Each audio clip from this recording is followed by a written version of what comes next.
All right, we got Aaron Torres with us, our friend from Aaron Torres Media, Aaron Torres Sports Podcast. AT, it's been a couple weeks since you and I spoke. How you been? Yes, I'm great. Where are you, Phil? I saw the beach in the background, and I know you're living the first world problem life of having too many people look at you while you're in paradise. Where are you, man? Wrightsville Beach, North Carolina. Right, as you could see by that photo, right on, not quite on the water, but right on the dunes. And it's a stormy day here in Wrightsville Beach, but it's a beautiful sight. Where are you? I was watching surfers. Made me think of folks in Southern California. I've never surfed before. Is that anything you've tried since you moved out there? So I have done it one time. It was. I'll tell you this. It was really fun. It is really challenging. And I will also say that doing it one time, I realized why all these surfer guys, these surfer dudes and dudettes are just shredded, because it is a full body workout. You got to take this big thing out in the water. You're swimming against the current. That's basically like 90% of what you're doing. You're just swimming against the current, hoping to catch a good wave for 10 seconds. So it was really fun. It was cool. I'm glad that I could say that I did it. But it's a lot of work, and there's a reason, I don't have a six-pack here. And I don't know. I said, Phil, when I did it, it's like golf. I get why people are into it. I'm just not totally sure it's for me. Well, I've never tried it. I don't think I'm going to have a chance to try it because Come on, got to do it once. No, I don't think it's for me either. I was not at SEC Media Days, but we're trying to figure out who gave Arkansas the one first-place vote amongst media. Tennessee got one first-place vote. Arkansas got one. I thought maybe I got Arkansas ahead of A&M, because the way I look at these standings are, everybody in the West is playing each other, so you're picking who's going to win each game in some of these cases. You pick A&M ahead of Arkansas, that means you got the Aggies winning the Southwest Classic. I got it the other way around. Any surprise to see Arkansas third instead of second? No. I'll say this, is that I think there's this narrative that in the East, it's Georgia, and then you can pretty much pick any team in any order. I kind of feel the same way about the West, don't you guys? I mean, now listen, I don't think LSU is going to finish in second. I don't think Auburn is going to finish in second, but I don't think I can see a scenario where Auburn goes 8-4 and they certainly don't finish in last place. Mississippi State's coming off a 7-5 season. I actually kind of like their schedule. Ole Miss, we know 10 regular season wins, but basically you have to replace literally everybody on offense as well as both coordinators. So, Phil, what I would say is I just think, like what you just said, I think is spot on. I think it's going to be a week-to-week, game-to-game, matchup-to-matchup basis. In terms of A&M and Arkansas specifically, I do think it's advantageous to Arkansas to play them early in the season like they did last year. We know A&M doesn't really know who their quarterback is at this particular time. So, no, I don't really have any fundamental issue with any of the order of finish. I'm not as high on Kentucky as some other people in the East. I know they were picked to finish second, but I didn't think there was anything crazy egregious that came out of today. One of the other things that comes out of SEC Media Days is the comments coming from the commissioner, and it just, you get the sense from watching Greg Sankey talk that he definitely understands that his conference is the 800-pound gorilla, and he is in such a position of influence, not just of in that sense, but with the college football playoff, with the transformation committee of the NCAA Division I, most powerful person in college sports. Do you think sometimes like he's that even in the case of transformation of Division I, he's definitely more of an advocate for the SEC and the big guys in college sports? Well, I don't think there's any doubt that he's an advocate, and it's no different, Phil. It's funny, right? Like Roger Goodell in the NFL, you see some of the PR gaps that he has through the years, and you say, he's a terrible commissioner. Well, ultimately, at the end of the day, his job isn't to do what's best from he doesn't run a PR firm. He's got to make the owners money, and he does that hand over fist. And so, I do think, and this is something I've said, so it's not as though I'm kind of couching my statements.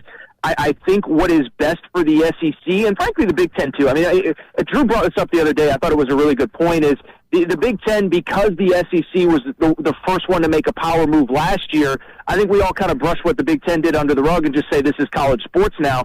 But I don't think what's best for the SEC and best for the Big Ten is necessarily best for college sports in general. Now, what I would also say, and I think Greg Sankey did bring this up the other day, is that he was an advocate for a 12-team playoff with 6 automatic bids, and if that had happened the way that he pushed for, then maybe there's a scenario where USC and UCLA are still in the Pac-12, or at the very least the Pac-12 is more viable going forward, knowing that they have essentially an automatic bid to the college football playoff. So I don't think that necessarily every decision he makes is for the best interest of college sports in general, but one, that's not his job. And two, I also think there were some other people that probably, no, they don't probably, they definitely made some decisions that they regret, starting with the commissioner of the Pac-12, the ACC, the Big 12, on and on and on. Well, let's stay with those people in the Big 12 and out west. I saw it being reported a few times. I think I saw you retweet something about it.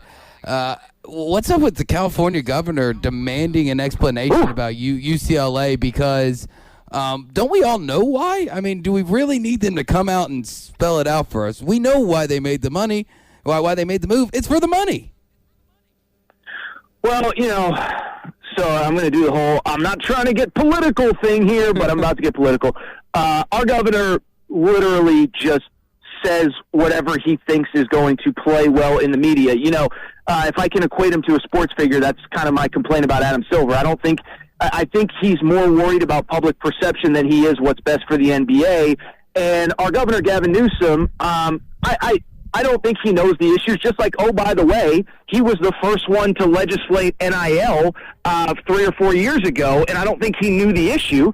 I think he knew that it was a topic and a thing that nobody would push back on. Nobody's going to say, young athletes, predominantly African-American, don't deserve the opportunity to make money, right? So nobody's going to push back on that. And I don't think he when he was putting that legislation into play, understood the kind of the complexities that come with it, many of which we're seeing right now, many of which were addressed over the last couple weeks, last couple days, at SEC Media Days. And so I have a feeling, that there's powerful people at the University of California and in the Cal school system, but the university system, UCLA and UC Berkeley, as we discussed, I think last week on the show or 2 weeks ago or whatever, they're part of the same university system. And so I think that he is saying this to make it look good to his political constituents, not because, one, that he really cares, two, that he understands the issues. I can't speak to every politician, every governor in every state, but I mean, he is the definition of like a smarmy politician that just kind of makes your skin crawl. So hopefully that gives you a little context, Drew, on why he's trying to force a topic that everybody knows the answer to. So. Well, something that makes my skin crawl is, going back on what you said, and I get that Jimbo was in his emotions. He was caught up in the feels, right, as the kids would say nowadays. When it came to his press conference a few months ago and saying how it's all over between him and Nick Saban, I ain't answering that phone. He's called. I ain't answering it. He said that multiple times. He said, called Nick a lord of college football, the czar, and all these other things. And then he gets to SEC Media Days yesterday and. Well, apparently it's all sunshine and rainbows. I mean, what would you think his main motivation by, publicly walking back everything that happened a few months ago?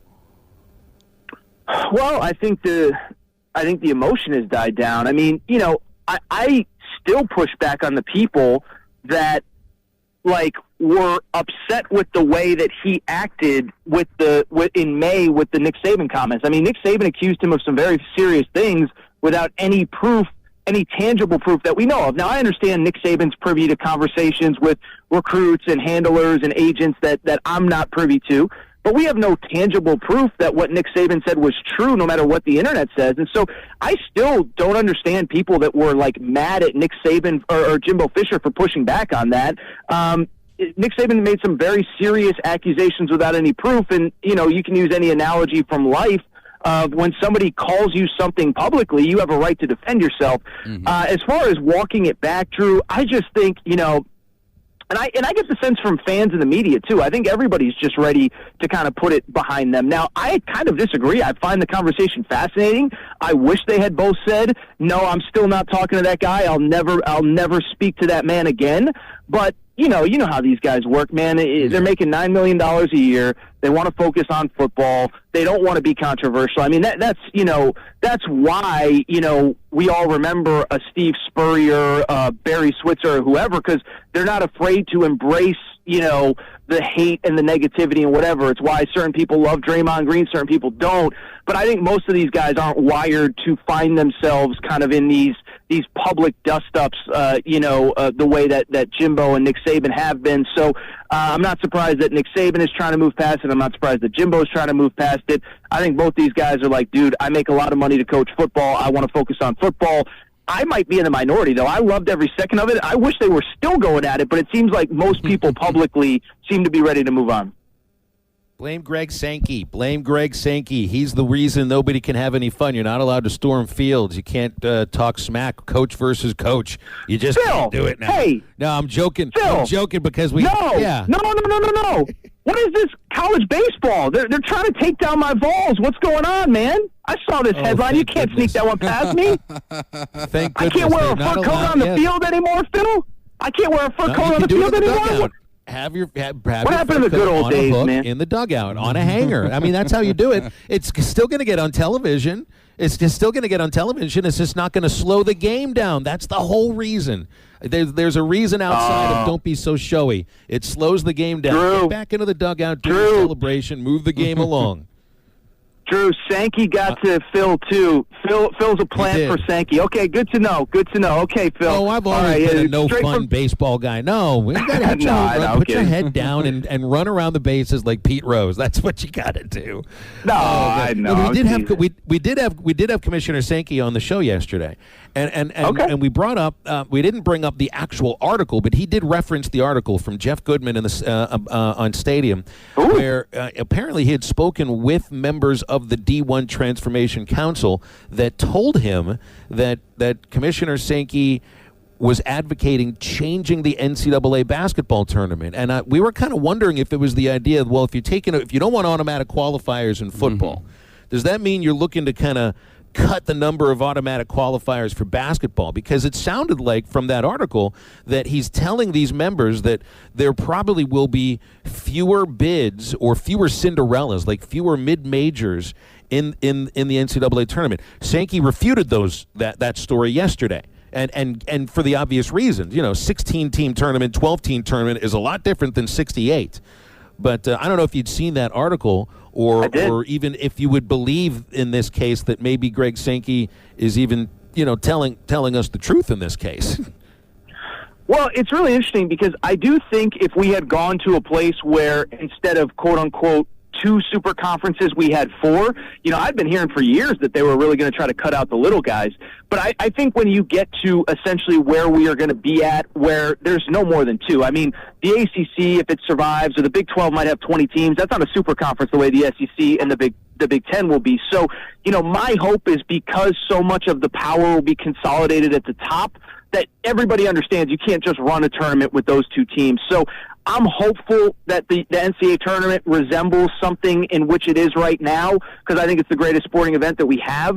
But I can't say confidently that I think that it will be, because as been a conversation basically every year the last 10 years, college sports is constantly changing. I think a lot of the stuff that we love about college sports, even if it's for the money, as Drew referenced a minute ago, doesn't mean that it's for the good of the sport as a whole. And so would it shock me if the college NCAA basketball tournament looked different in a couple of years? It wouldn't. I hope I'm wrong on that, but it wouldn't shock me at all. All right, we'll leave it there. I hope it doesn't change, but yeah, I'm with you. Don't mess with my silly little bracket. You just have to, for anything you think is sacred in college sports, it isn't really right now when we're being shown exactly that.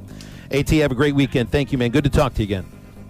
Yes, great catching up, guys. Have a great afternoon. Thank you. Partners at BetOnline continue to be the #1 source for all your betting needs and sports info. Find all the latest odds, news, and sports developments, including this year's Wimbledon Finals, Major League Baseball, the latest fighting news, and even next season's early NFL futures. Head to the website or use your mobile device to sign up today to receive your 50% welcome bonus on your first deposit. Just use our promo code BLEAV. That's BLEAV to get the bonus and get into the action. Bet online, where the game starts.